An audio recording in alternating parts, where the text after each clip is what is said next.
दादा ही मूर्ती कशी दिली? भक्तिभावाने दिली। नाही म्हणजे केवढ्याला आहे? 2100 रुपये। ठीक आहे, मग ही बुक करा। हो करतो लगेच। अब्बू, अम्मी ने आपके लिए खाना भेजा है। हाँ पुढं पण मूर्तीचं दुकान आहे, तुम्ही तिथनं पण घेऊ शकता मूर्ती। म्हणजे असं काय याला काय प्रॉब्लेम आहे? म्हणजे इथनं मूर्ती घेतली तर चालेल ना तुम्हाला? हो का? नाही पण गणपती रंगवताना तुझ्या मनात चांगलेच भाव होते ना? हो कायमच असतात। माझे आब्बू सुद्धा हेच काम करायचे। माझे बाबा म्हणतात आपण साखर व्हावं, जी शेवयाची खीर सुद्धा गोड करते आणि शिरखुर्मा सुद्धा। आपण वीट व्हावं, जी मंदिर सुद्धा उभारते आणि मस्जिद सुद्धा। आपण फूल व्हावं, जे हारात सुद्धा वापरलं जातं आणि चादरीत सुद्धा। द्या ही मूर्ती। गणपती बाप्पा मोरया। काय सुंदर व्हिडिओ बनवलाय अथर्व यार तू। आणि हे काय असे कोणतरी भिकार चुटुक पुटुक लोक काहीतरी फोन करून तुला सांगतात किंवा काय तुला सल्ले देतात म्हणून तू डिलीट करतो व्हिडिओ। अरे राजसाहेब स्वतः तुझे चाहते आहेत आणि हे कोण भिकार लोक जे ट्रोलबाजी आणि स्टँडबाजी करण्यासाठी म्हणून तुला काहीतरी बोलतात आणि तू मित्रा व्हिडिओ डिलीट करतोय। मला अथर्व तुला हे सांगायचं आहे, तू कसं आहे ना राजकारणात नाहीस ना म्हणून तुला हे सल्ले देत आहेत। जर का तू राजकारणात असतास ना आणि तू जर का कुठल्या तरी पक्षाशी निगडीत असतास ना तर मग तुला ह्या लोकांनी असे सल्ले दिले नसते। आणि तू पण काय विचार केला, तू घाबरला नाहीस हे मला माहिती आहे। तू विचार केला असेल कशाला समाजामध्ये तेढ निर्माण करण्याचं काम करायचं, कशाला उगाच कुणाला तरी प्रसिद्धी आपल्यामुळे मिळाली पाहिजे, कशाला उगाच आपल्यामुळे जास्त काहीतरी किचकट प्रकरण वाढायला पाहिजे, ह्या विचाराचा तू आहेस मला माहिती आहे। आणि त्याच्यामुळे म्हणून तू हा व्हिडिओ डिलीट केला। पण माझी हे अशा लोकांना विनंती आहे की तुम्ही आहे ना अडाणचूट आहात, तुम्हाला हिंदुत्व आणि बाकी ज्या गोष्टी आहेत ना ह्याच्याबद्दल काही माहिती नाही आहे।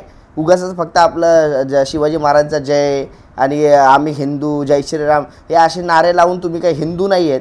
पहिला हिंदू खरा हिंदू कोण आहे, तो स्वतःच्या धर्माचा आदर करून दुसऱ्या समोरच्या धर्माचा अनादर न करता त्याचा आदर करतो, समोरच्या धर्माची इज्जत करतो ना, तो जरा खरा हिंदू आहे। आणि तो जो व्हिडिओमध्ये दाखवले की मुसलमानाकडून त्यांनी मूर्ती घेतली।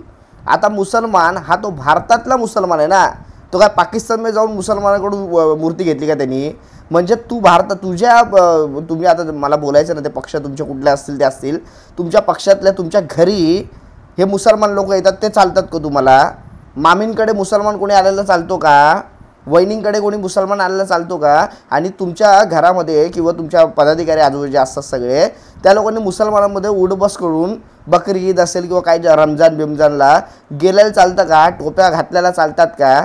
आणि तुम्ही आम्हाला सांगता, आमच्यासारख्या सामान्य लोकांना सांगता की कशी रील बनवायची आणि काय तुझं साधन असेल, तू कॉमेडीज करायचं, हे सल्ले तुम्ही देताय आम्हाला। हे तुम्ही आम्हाला सांगायची गरज नाही। आणि मला असं वाटतं अथर्व तुझं काम मी पूर्ण केलं आहे। हा व्हिडिओ मला असं वाटतं मित्रांनो तुम्ही सगळ्यात जास्तीत जास्त हा शेअर करा सगळ्यांपर्यंत। मी हा व्हिडिओ मुद्दाम टाकला, मुद्दाम पोस्ट केला, चांगला संदेश दिला आणि त्यामुळे लोकांपर्यंत हा संदेश पोचला पाहिजे। मुसलमान हा प्रत्येक वाईट नसतो। मुसलमानांना तुम्ही ज्या चष्म्यातून बघताय तुम्हाला असं वाटतं पाकिस्तानचा आणि बांगलादेशचा मुसलमान आहे त्याला त्या चष्म्यातून बघायला पाहिजे, आणि जो आतंकवादी मुसलमान आहे त्याला त्या चष्म्यातून बघा। मुसलमान हा भारताचा, हा आमचा आहे आणि तो आमचाच राहणार या विचाराचा या मताचा मी आहे। आणि त्याच्यामुळे मित्रांनो मला असं वाटतं भारत माझा देश आहे, हा आपण हे जे बोलतो ना त्याच्यामध्ये भारत माझा देशामध्ये माझ्या भारत देशामध्ये हे माझे मुसलमान बांधव पण राहतात आणि ते देखील आमचे आहेत।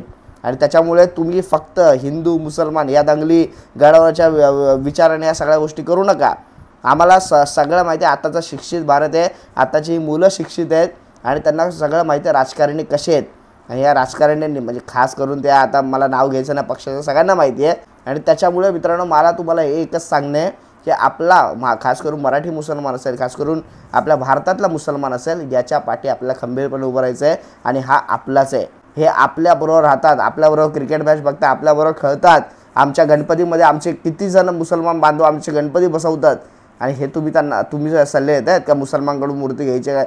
कोण रे हा? हे आडानचूट झवण्याचे लोक हे कोण? स्वतःला काय साने समजतात काय?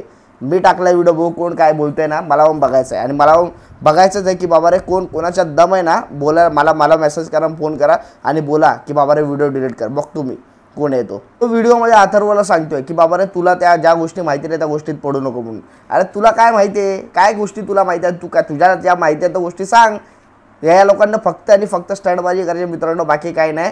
आणि त्याच्यामुळे मला असं वाटतं भरपूर मोठे मोठे महामानव महापुरुष जे आपल्यामध्ये होऊन गेलेत, मग ते छत्रपती शिवाजी महाराजांपासून स्वामी विवेकानंद आहे, सगळ्यांनी सांगितलेलं आहे जर का आपल्याला भारत देश एक करायचा असेल तर आपल्याला हिंदू मुसलमान ह्या ज्या आपल्या डोळ्यामध्ये धूळ टाकण्याचं काम चालू आहे ना, याच्यापासून बचाव आपण केला पाहिजे स्वतःचा. एवढंच मला तुम्हाला सांगायचं आहे. कुठला मुसलमान आपला आणि कुठला मुसलमान परका आहे ना, ते आपल्याला मला असं वाटतं कळणं गरजेचं आहे. आणि त्याच्यामुळे हे प्रत्येक मुसलमान जर का त्याच चष्म्यातून पाहणं असेल तर मला असं वाटतं चुकीचं आहे आणि त्याचा विरोध झालाच पाहिजे. तुर्तास सांगतो मित्रांनो, हा व्हिडिओ जास्तीत जास्त लोकांपर्यंत पोहोचवा अथर्वचा. एवढंच बोलेल. जय हिंद, जय महाराष्ट्र, जय हिंद.